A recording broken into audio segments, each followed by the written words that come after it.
Kissing is a bit weird when you think about it. When did we decide that, as humanity, putting our mouth on the mouth of another person is the best way to show affection? On this episode of the Oxford Sparks Big Questions podcast, we're asking, when did we start kissing? Hello, I'm Emily Elias, and this is the show where we seek out the brightest minds at the University of Oxford and we ask them the big questions. And for this one, we're joined by a husband and wife researching duo who love a good kiss. I'm Dr. Troels Pank Arbøll, and I'm an astrologist, so I study ancient Mesopotamia, the ancient Middle East, particularly the areas Iraq and Syria. And I'm specialized in reading cuneiform script, and my main research focuses on ancient medicine and the history of medicine in general. I'm Sophie Lund Rasmussen, and I'm a zoologist, a conservationist at the Wildlife Conservation Research Unit at University of Oxford. I specialize in hedgehogs, European hedgehogs, for my research. So that's something completely different than kissing. Okay, so two very different areas of science. How does this come together to form a curiosity about kissing? Well, we're married, so we're a very nerdy couple, and we like to discuss science and new publications. And one evening, we just stumbled across a very nice study about the evolution of ancient herpes virus in Bronze Age skeletons. And this was really exciting because we focus a lot on ancient DNA because it's our interest. And this study showed that the herpes virus actually developed during the Bronze Age. And the author suggested that this could be due to people starting to kiss each other. And then we discussed this because Troels said that I'm pretty sure I have access to sources from ancient Mesopotamia that are actually much more older than that. Yeah, so when we discussed this study, one of the things that were brought up were that the kiss, or the sexual romantic kiss, was believed to originate in ancient India, and the earliest source was from around 1500 BCE. And when we discussed this, I knew immediately that we had some cuneiform sources that were older than this, and cuneiform is what I ordinarily study. It's the world's oldest script. It's written on clay tablets with small triangular reeds that you impress into the wet clay and make a wedge-like script. And it records these ancient languages: Sumerian, which is a language isolate, and Akkadian, that's a Semitic language related to modern-day Arabic, for example. And in these ancient scripts, we had sources that were substantially older, dating as far back as 2500 BCE, that mentioned a sort of sexual romantic kiss. 2500 BC. What is going on in the world at this time? So at this point in time, at least in ancient Mesopotamia, we certainly have vibrant cities. We have fully developed societies with temples and palaces and large economic units. They're mostly situated around city-states, but it's complex societies, we could say.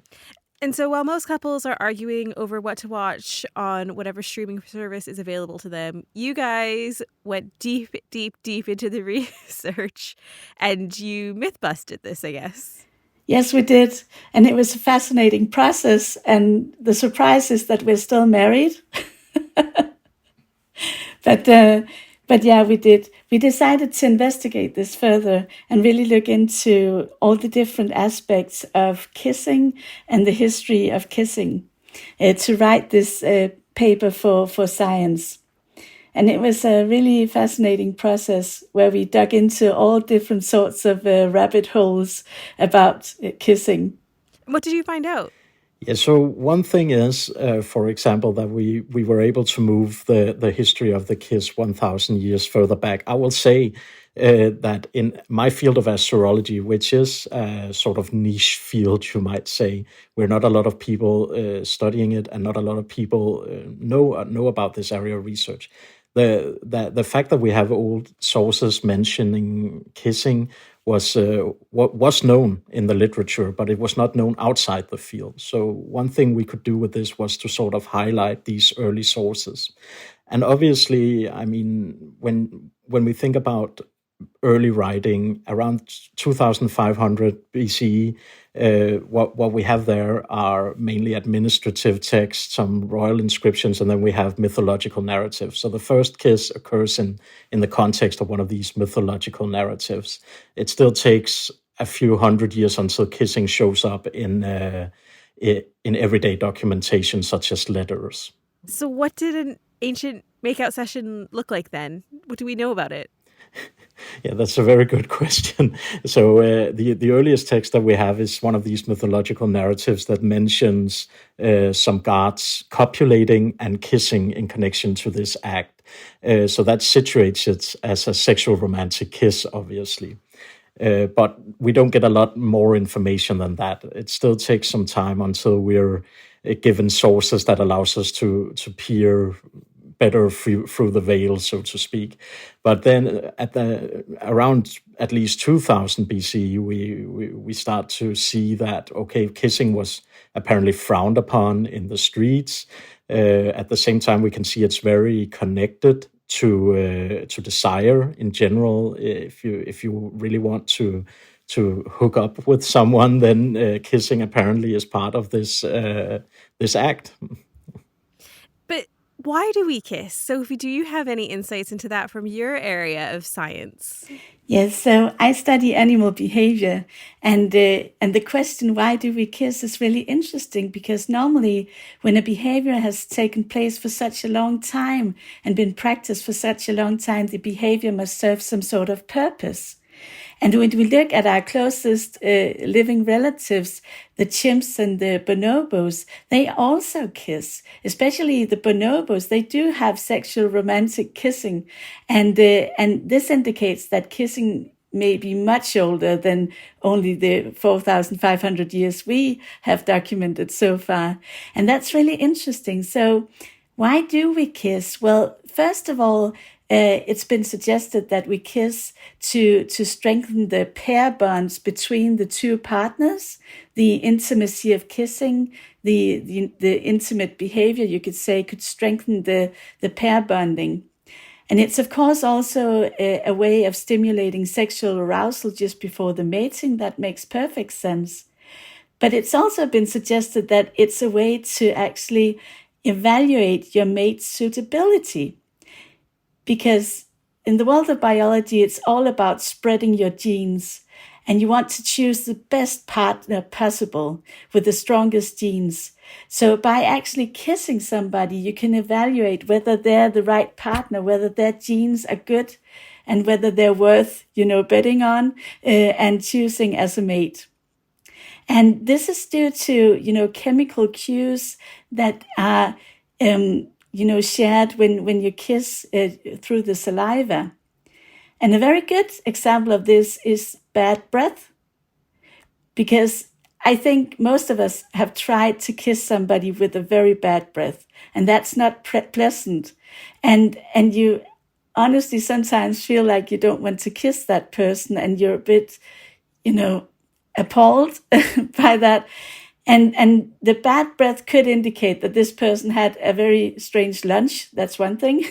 But it could also indicate that this person is not very healthy. This person could have, poor dental health, or could have some sort of throat infection, or could just not perhaps take properly care of himself or herself. So this could indicate that there was something not exactly right health-wise about this person. I guess this paper would not come together without your perfect union. No, I really think we supplement each other well in this perspective, because I study animal behavior, evolution, pathogens, and Troels is an expert on Middle Eastern history and cuneiform, so it was a perfect combination. But we would also like to encourage other colleagues from other fields to contribute, because this piece could only have two authors. But in the future, it would be really interesting to involve anthropologists, for example, or other historians or philologists that study ancient societies to see whether they would have sources that would be even older or could perhaps shed light on some other aspects of kissing. So you don't think that you've nailed it, that this is the oldest kiss, that we were probably kissing before that, but we just haven't found the researcher papers to tell us that humans were having makeout sessions pre-Mesopotamian era? I don't. We don't claim at all that this is the oldest kiss or that kissing originated in Mesopotamia. I think a lot of theories until now have tried to formulate that kissing originated this or that place. Perhaps it did have one point of origin, but if it does, then it's so far back in history that we can't pinpoint it, at least not yet. And there are various sources that might indicate that kissing was also done earlier. For example, we do have some figurines of people embracing each other where the faces are so close together that it might indicate that it's also meant to illustrate a kiss, but it's not entirely clear in those contexts. It's not until we get actual words written down that we start to see actual evidence. Do you guys remember your first kiss? Yeah, we do. Just in general and with each other, I think. And Sophie, when you kissed Troll, did you have that feeling of repulsion, or was it a good kiss? It was a good kiss. I knew instantly that he was a winner.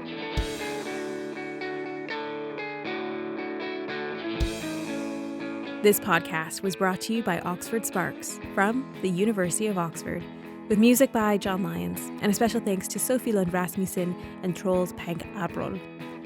Tell us what you think about this podcast. You can find us on social media. We are at Oxford Sparks. We also have a website, oxfordsparks.ox.ac.uk, where you can meet our researchers and get in touch and even ask your big questions.